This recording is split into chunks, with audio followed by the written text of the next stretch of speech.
Hello everyone and welcome back to the finals of the Fide Grand Prix being played in Berlin. It's the first game of the Rapids. We skipped the second game of the classical time format as it was really a snooze fest. I decided maybe best to skip that one. Not really a lot was happening. There was a pretty quick Italian game. They didn't go for the Evans Gambit, so that was the first disappointment. And the second one, well, it was just incredibly short. So yeah, okay. First one of the classical was interesting. Second one not so much. So we skipped it. And now the first game of the Rapids, it's a very interesting one. Let's dive straight into it. So Hikaru with the white pieces opens with e4. We have e5 by Levon, knight to f3, knight to c6, and bishop to b5. Going for the Rui Lopez. The opening. We have a6, Morphy's defense, and now bishop to a4. We have knight to f6, castles, and bishop to e7. So these are all top moves of the line. Both of them know it, and both of them have played it a lot of times. So rook to e1. We have b5 now, chasing away the bishop, bishop b3, and here Levon castles.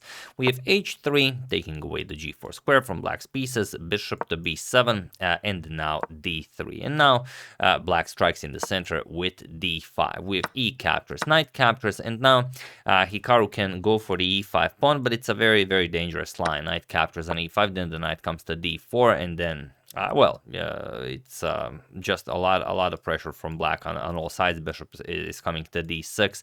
The knight left the f3 square. The queen might have access to h4. So some similar ideas like in the Marshall attack, but maybe not as crazy. But still, Hikaru doesn't want to go into this. He plays a4, sort of an anti-Marshall in a non-Marshall situation. We have knight to d4 now, and knight b to d2. So again, this is all very standard stuff, nothing new here. Knight captures on b3, knight captures, and knight to b4 now, putting a lot of pressure on white's position. And now, do you capture on e5 or not? Well, it's definitely the best move. So here, of course, Hikaru will capture it. Now queen to d5, putting pressure on g2, threatening checkmate. We have f3, defending against checkmate, and bishop to d6. Now we have d4 now, adding another defender to the knight. And there is a known move, rook 8 to d8. It was played in 2014 in Gibraltar Masters between Eric Hansen and Yevgeny Tomashevsky. The game ended in a draw. But here, Levon plays rook 8 to e8, and it is now, as of move 16, that we have a completely new game. So a third attacker on the knight. We have to defend it once again. But first, a captures on b5. We have a captures and bishop to d2 now. So putting pressure on the knight. If bishop at any point captures on e5, then the bishop no longer defends the knight. So Levon quickly brings the knight back, knight to c6, and now bishop to f4, adding another defender to the knight on e5. We have king to h8, getting the king to a little bit of a safer square, and bishop to h2 by Hikaru, sort of giving black the move, asking what do you play here, and getting rid of the knight from e5 is not an easy task. For example, if you play f6, which can be a good idea sometimes, here it's just not very good. We're just going to trade everything. Knight captures, bishop captures with check, king captures, bishop captures, and now play something. And here we have this position where the material is equal. However, Hikaru would be up a pawn, and it's it's a better endgame for white. If the rooks, for example, get traded off, the knight and queen should be better than bishop and queen. These pawns are nicely placed in the light square, so you're not going to be able to do all that much with the light square bishop. So that's one thing. So instead, Levon just decides to trade everything. Okay, he has the black pieces. He will try better with white in the next game. Knight captures on e5, d captures on e5 with bishop captures, rook captures on e5, rook captures, and queen captures on e5. So now the material is equal, and Hikaru plays queen to d4. He offers a queen trade. He wants to go into the endgame. Queen to g5 now with some ideas of bishop captures on f3 as the g-pawn is pinned. So queen to c5, offering another queen trade and attacking the b5 pawn. And Levon really doesn't have a better option. He has to trade queens here. So queen captures, knight captures, attacking the bishop, and the bishop to d5. Now you can't play something like bishop to c8 because you will lose the game if you try something like this, then rook here, and if c6, then rook here. There's no way to defend the pawn. So instead, bishop to d5. Later on, you can play c6 if black it will have to defend the pawn. So rook to e7, we have c6 now, the bishop nicely defends the pawn, and knight to d3. So it's very hard to imagine that something could go wrong here. g6 and now rook to c7. So now you might have some ideas of going after the pawns. With knight e5, you're going to put pressure not there, but for example on f7 and on c6, and the knight and rook will be a very nice team here. So rook to a8, Levon is ready to go after these pawns. So if you try knight e5 now, for example, rook to a2 is very strong. So knight to b4 first, attacking the bishop and the pawn twice. And here Levon played king to g7. While maybe going after the pawn here with rook a to a1 check, king somewhere, and now rook to c1 would have been a little bit more true to the position, as now if the knight ever moves, you first capture the c2 pawn with check. But okay, like I said, it's a rapid game. So king to g7, and now Hikaru grabs the pawn. Knight captures on c6, bishop captures, rook captures, and now rook to d8. Putting the rook to the center of the board. Now you can go rook to d2, and there you will control a lot of very important squares. So here we have g4 by Hikaru. And again, this is one of the positions where b4, that's not a b4, where b4 is again the best move, as it really doesn't offer black much counterplay. For example, if black plays rook to d2, we can play rook to c5, and it's a much better position for white. So Hikaru tried something similar, although it didn't really work out for him. He first played g4, now Levon played rook to d2, and now he played h4. So now Levon pushed, of course, h5, we have g captures, g captures on h5, and now b4, which is similar, but it's a problem because now Levon has rook to d4 with an attack on both of these pawns. So Hikaru has to give up one of them. He played c3, of course you guard the b4 pawn. Now Levon just captures this pawn, and now again the material is equal. King to g2, we have rook to f4, king to g3, and now rook to f5. We have f4, now comes h4 with check. You want to give up this pawn for this pawn, so Levon captures, or rather Hikaru captures, Levon captures, and now king to g5. We have rook to f3, putting pressure on this pawn, so if white goes for this pawn, then black captures this pawn. So king g4, rook to d3, and now rook to c5. And it doesn't seem like other player can make any sort of progress here. King f6, we have king to f4, king to e6, now comes king to e4.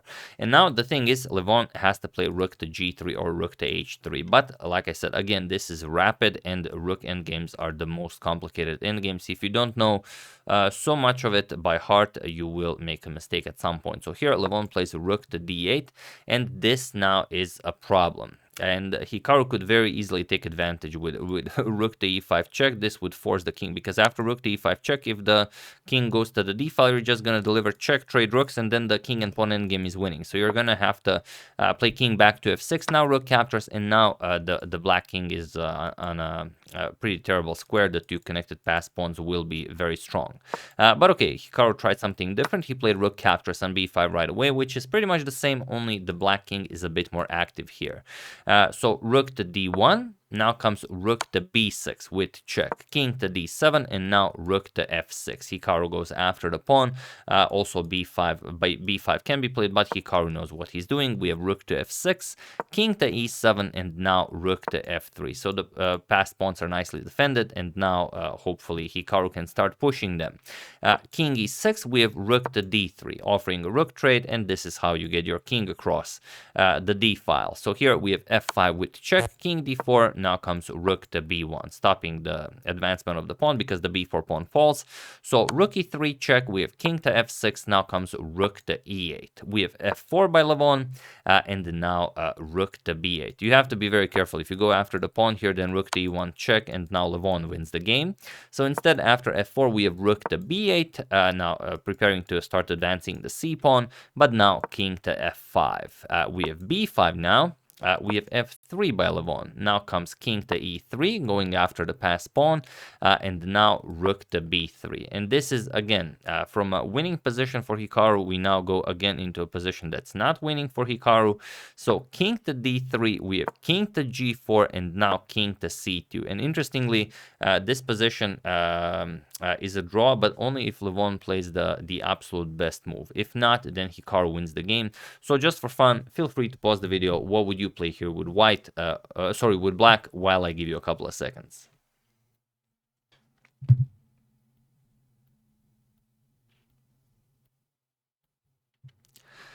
So for those of you who were able to do it, congratulations on trying to save the rook. And for those of you who just want to enjoy the show, rook to a3 is the only move that does not lose the game for Levon. Idea being that after king to b2, we're going to play rook a5. And now whatever white plays, let's say b6, we're going to play rook to b5, check. And okay, we're still fighting. The pawn is still in the game. However, Levon did not play this. Levon played f2. And it seems like, it's a pretty good move. You're going to bring a queen into the game. The problem is Hikaru doesn't capture the rook. If Hikaru did this, then again it's a draw. But Hikaru plays rook to f8. And now look at this. Now the f2 pawn is hanging. But also the rook is hanging, so you should save your rook. So here Levon played rook captures on b5, but now Hikaru plays rook captures on f2, and all of a sudden Levon realizes the horror of the situation, that his king is completely cut off the f file, and the king will not be a part of this game anymore. So white has a very simple task of just bringing the king up the board and pushing the pawn. At some point the pawn will reach the queening square, the white king will be here, black will have to give up the rook for the pawn, or rather for the newly promoted queen. The king will capture the rook, and then it's a simple king and rook against king. And of course Levon knows this, and he was in this position on move 61 that Levon Aronian resigned the game, as there is nothing more to be done here. So really tough break for Levon, who was unbeaten in Berlin up until this game. This is the first game that he lost, so he did not lose a single game in Classical. But now in Rapid, you can see how tricky it can be, especially against a speed demon like Hikaru. But yeah, those are rook endgames, super complicated. Anyone can make a mistake, and here Hikaru was just better. So yeah, that's the game. Hope you guys enjoyed it. Always study the end game, as you can never study enough of it. I would like to wish a very happy birthday to Paul Worthington, and I would like to thank Francis Air, the emoji pillow on my couch, Odalt, and Lucifer45 non-commercial EP for contribution to my channel. Thank you a lot. I really appreciate it. As usual, you can check 2 of my previous videos here. Thank you all for watching, and I will see you soon, most likely with game 2 of the match, to see if Levon will bounce back, or will Hikaru be the winner of the first leg of the FIDE Grand Prix. So thank you all. I will see you soon, and have an excellent rest of your day.